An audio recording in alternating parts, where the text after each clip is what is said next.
श्री साईं सतचरित्र अध्याय 9। विदा होते समय बाबा की आज्ञा का पालन और अवज्ञा करने के परिणामों के कुछ उदाहरण। भिक्षावृत्ति और उसकी आवश्यकता।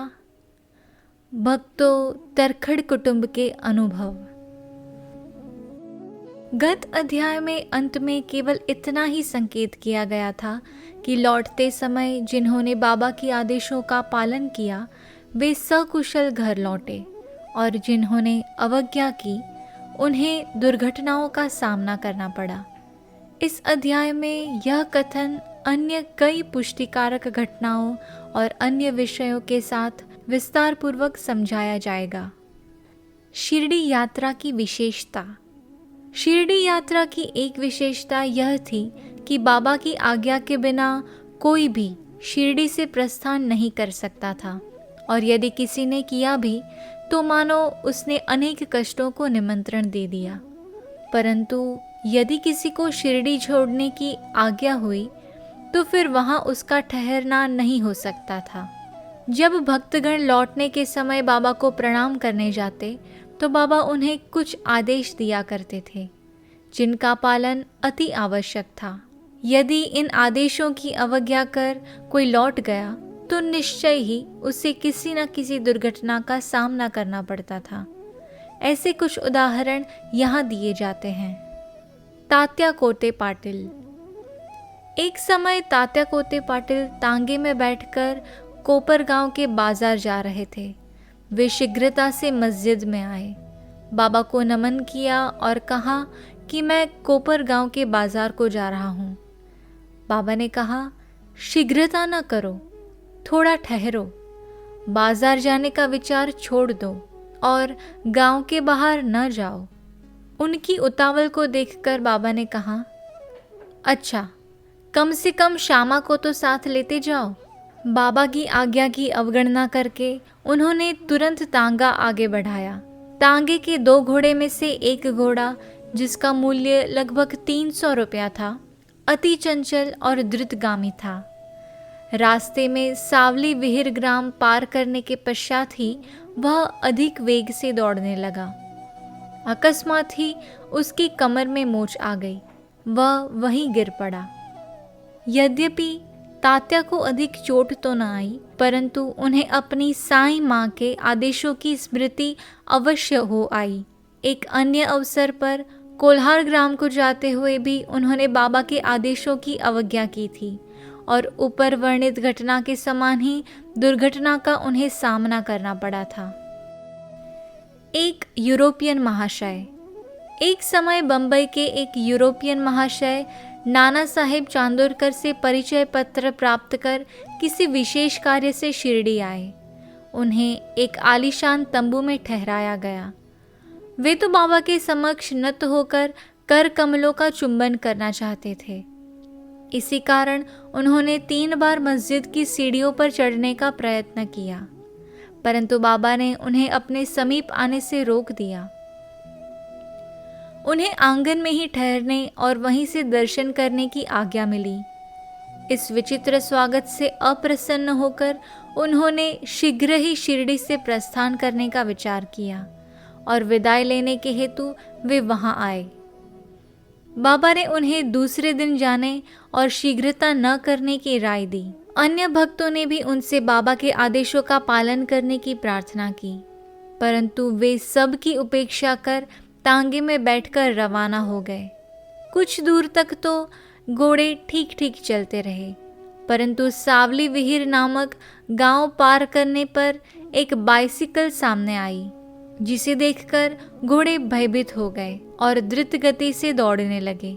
फलस्वरूप तांगा उलट गया और महाशय जी नीचे लुढ़क गए और कुछ दूर तक तांगे के साथ साथ घिसटते चले गए। लोगों ने तुरंत ही दौड़कर उन्हें बचा लिया, परंतु चोट अधिक आने के कारण उन्हें कोपर गांव के अस्पताल में शरण लेनी पड़ी।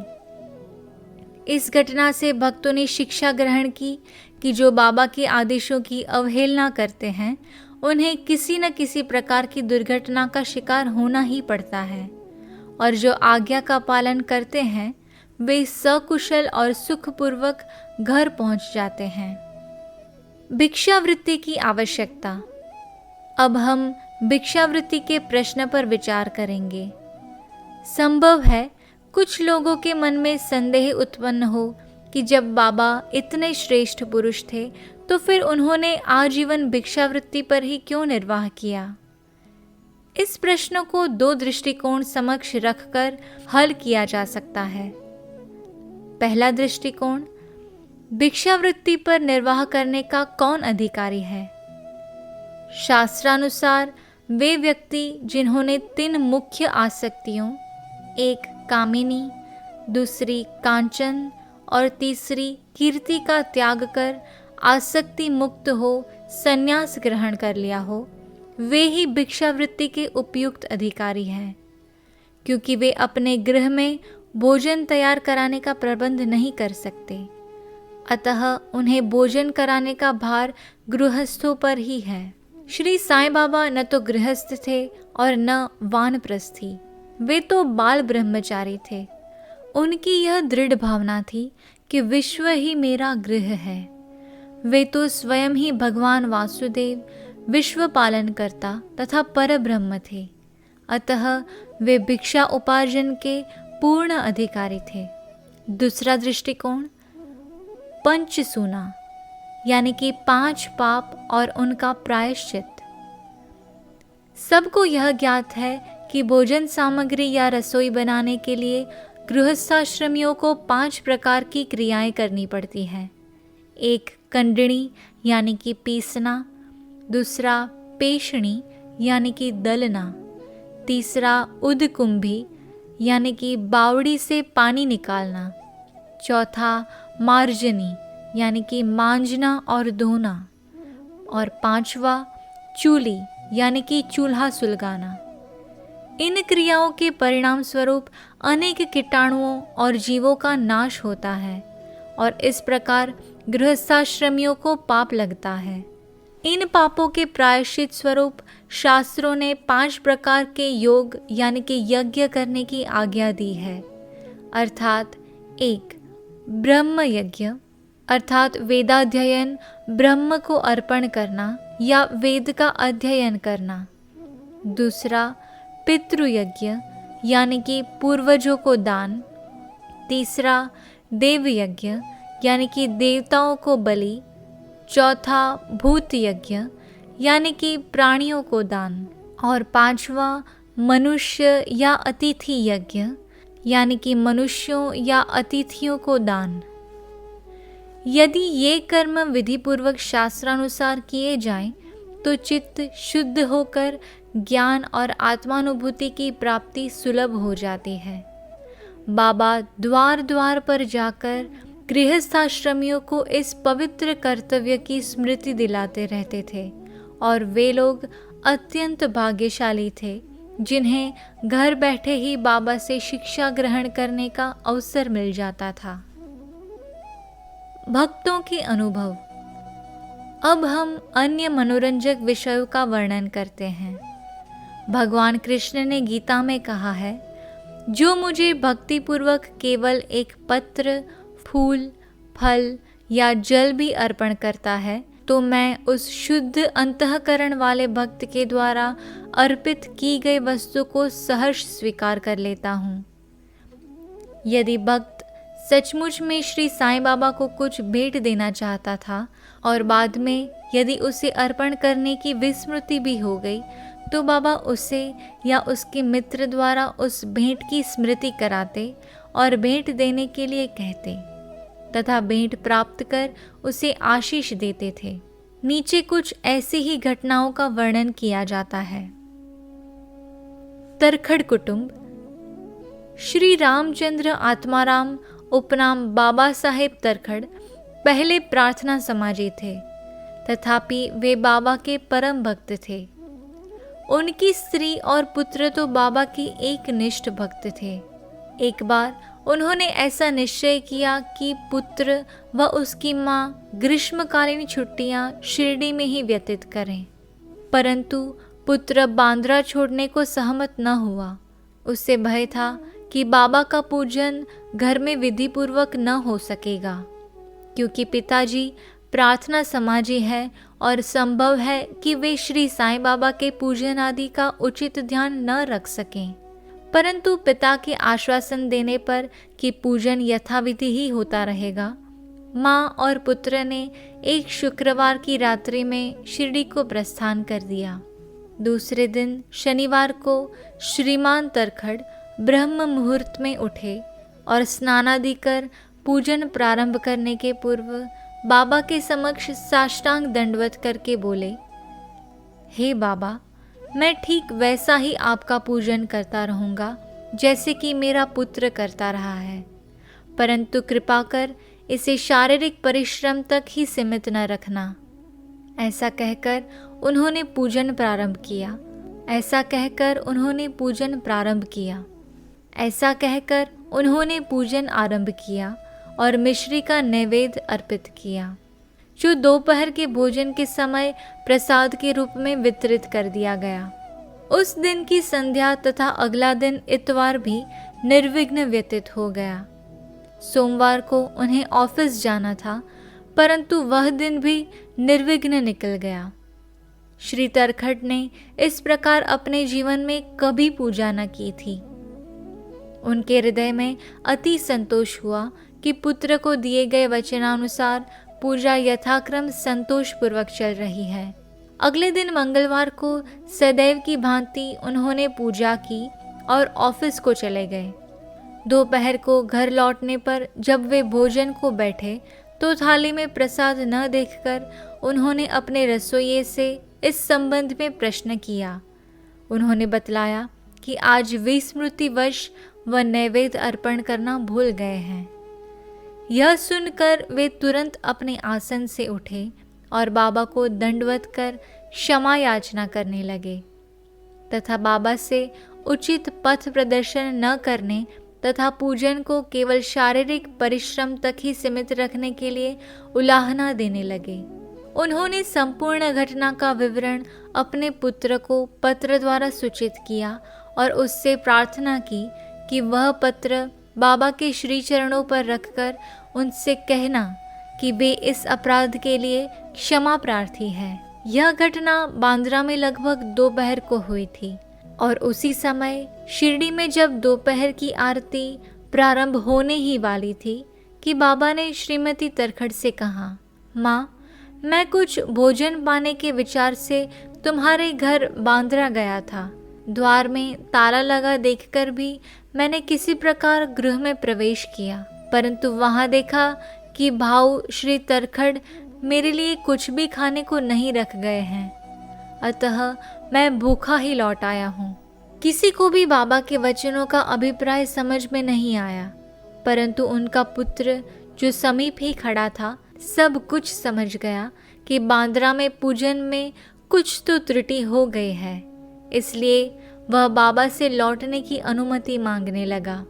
परंतु बाबा ने आज्ञा न दी और वहीं पूजन करने का आदेश दिया।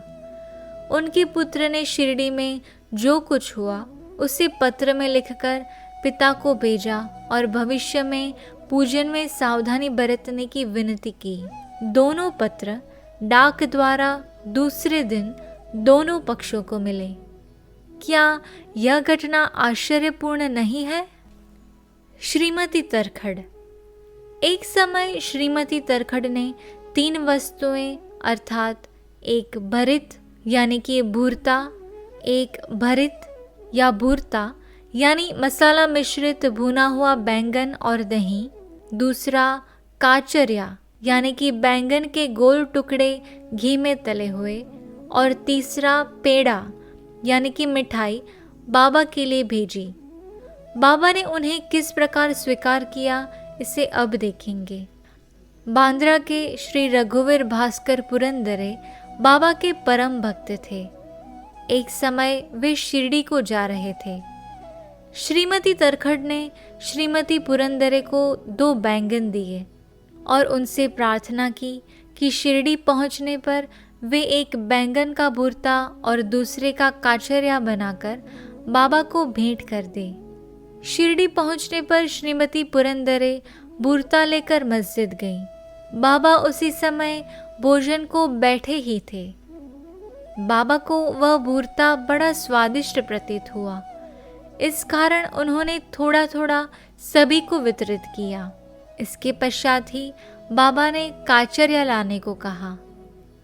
राधा कृष्ण माई के पास संदेशा भेजा गया कि बाबा काचरिया मांग रहे हैं। वे बड़े असमंजस में पड़ गई कि अब क्या करना चाहिए। बैंगन की तो अभी ऋतु ही नहीं है। अब समस्या उत्पन्न हुई कि बैंगन किस प्रकार उपलब्ध हो। जब इस बात का पता लगाया गया कि बूरता लाया कौन था, तब ज्ञात हुआ कि बैंगन श्रीमती पुरंदरे लाई थी तथा उन्हें ही काचरिया बनाने का कार्य सौंपा गया था। अब प्रत्येक को बाबा की इस पूछताछ का अभिप्राय विदित हो गया और सबको बाबा की सर्वज्ञता पर महान आश्चर्य हुआ। दिसंबर सन 1915 में श्री गोविंद बालाराम मानकर शिरडी जाकर वहां अपने पिता की अंत्येष्टि क्रिया करना चाहते थे। प्रस्थान करने से पूर्व वे श्रीमती तरखड़ से मिलने आए। श्रीमती तरखड़ बाबा के लिए कुछ भेंट शिरडी भेजना चाहती थी। उन्होंने पूरा घर छान डाला, परंतु केवल एक पेड़े के अतिरिक्त कुछ न मिला और वह पेड़ा भी अर्पित नैवेद्य का था। बालक गोविंद ऐसी परिस्थिति देखकर रोने लगा, परंतु फिर भी अति प्रेम के कारण वही पेड़ा बाबा के लिए भेज दिया। उन्हें पूर्ण विश्वास था कि बाबा उसे अवश्य स्वीकार कर लेंगे। शिरडी पहुंचने पर गोविंद मानकर बाबा के दर्शनार्थ गए, परंतु वहां पेड़ा ले जाना भूल गए। बाबा यह सब चुपचाप देखते रहे, परंतु जब वह पुनः संध्या समय बिना पेड़ा लिए हुए वहां पहुंचा तो फिर बाबा शांत न रह सके और उन्होंने पूछा कि तुम मेरे लिए क्या लाए हो? उत्तर मिला, कुछ नहीं। बाबा ने पुनः प्रश्न किया और उसने वही उपर्युक्त उत्तर फिर दोहरा दिया। अब बाबा ने स्पष्ट शब्दों में पूछा, क्या तुम्हें माँ श्रीमती तरखड़ ने चलते समय कुछ मिठाई नहीं दी थी? अब उसे स्मृति हो आई और वह बहुत ही लज्जित हुआ तथा बाबा से क्षमा याचना करने लगा। वह दौड़कर शीघ्र ही वापस गया और पेड़ा लाकर बाबा के सम्मुख रख दिया। बाबा ने तुरंत ही पेड़ा खा लिया। इस प्रकार श्रीमती तरखड़ की भेंट बाबा ने स्वीकार की और भक्त मुझ पर विश्वास करता है इसलिए मैं स्वीकार कर लेता हूँ, यह भगवत वचन सिद्ध हुआ। बाबा का संतोषपूर्वक भोजन। एक समय श्रीमती तरखड़ शिरडी आई थी। दोपहर का भोजन प्रायः तैयार हो चुका था और थालियां परोसी जा रही थी कि उसी समय वहां एक भूखा कुत्ता आया और भौंकने लगा। श्रीमती तरखड़ तुरंत उठी और उन्होंने रोटी का एक टुकड़ा कुत्ते को डाल दिया। कुत्ता बड़ी रुचि के साथ उसे खा गया। संध्या के समय जब वे मस्जिद में जाकर बैठी तो बाबा ने उनसे कहा, माँ, आज तुमने मुझे बड़े प्रेम से खिलाया। मेरी भूखी आत्मा को बड़ी सांत्वना मिली है। सदैव ऐसा ही करती रहो, तुम्हें कभी न कभी इसका उत्तम फल अवश्य प्राप्त होगा। इस मस्जिद में बैठकर मैं कभी असत्य नहीं बोलूँगा। सदैव मुझ पर ऐसा ही अनुग्रह करती रहो। पहले भूखों को भोजन कराओ, बाद में तुम भोजन करो। इससे अच्छी तरह ध्यान में रखो। बाबा के शब्दों का अर्थ उनकी समझ में न आया, इसलिए उन्होंने प्रश्न किया, भला मैं किस प्रकार भोजन करा सकती हूँ? मैं तो स्वयं दूसरों पर निर्भर हूँ और उन्हें दाम देकर भोजन प्राप्त करती हूँ। बाबा कहने लगे, उस रोटी को ग्रहण कर मेरा हृदय तृप्त हो गया है और अभी तक मुझे डकारें आ रही है। भोजन करने से पूर्व तुमने जो कुत्ता देखा था और जिसे तुमने रोटी का टुकड़ा दिया था, वह यथार्थ में मेरा ही स्वरूप था। और इसी प्रकार अन्य प्राणी, बिल्लियाँ, सूअर, मक्खियाँ, गाय आदि भी मेरे ही स्वरूप हैं। मैं ही उनके आकारों में डोल रहा हूँ। जो इन सब प्राणियों में मेरा दर्शन करते हैं वह मुझे अत्यंत प्रिय है। इसलिए द्वैत या भेदभाव भूलकर तुम मेरी सेवा किया करो। इस अमृत तुल्य उपदेश को ग्रहण कर वे द्रवित हो गईं और उनकी आंखों से अश्रुधारा बहने लगी। गला रुंध गया और उनके हर्ष का पारावार न रहा। शिक्षा। समस्त प्राणियों में ईश्वर दर्शन करो, यही इस अध्याय की शिक्षा है। उपनिषद, गीता और भागवत का यही उपदेश है कि ईशावास्यमिदं सर्वम, यानी कि सब प्राणियों में ईश्वर का ही वास है। इसका प्रत्यक्ष अनुभव करो। अध्याय के अंत में बतलाई गई घटना तथा अन्य अनेक घटनाएं जिनका लिखना अभी शेष है, स्वयं बाबा ने प्रत्यक्ष उदाहरण प्रस्तुत कर दिखाया कि किस प्रकार उपनिषदों की शिक्षा आचरण में लाना चाहिए। इस प्रकार श्री साईं बाबा शास्त्र ग्रंथों की शिक्षा दिया करते थे। श्री सद्गुरु साईनाथार्पणमस्तु। शुभम भवतु।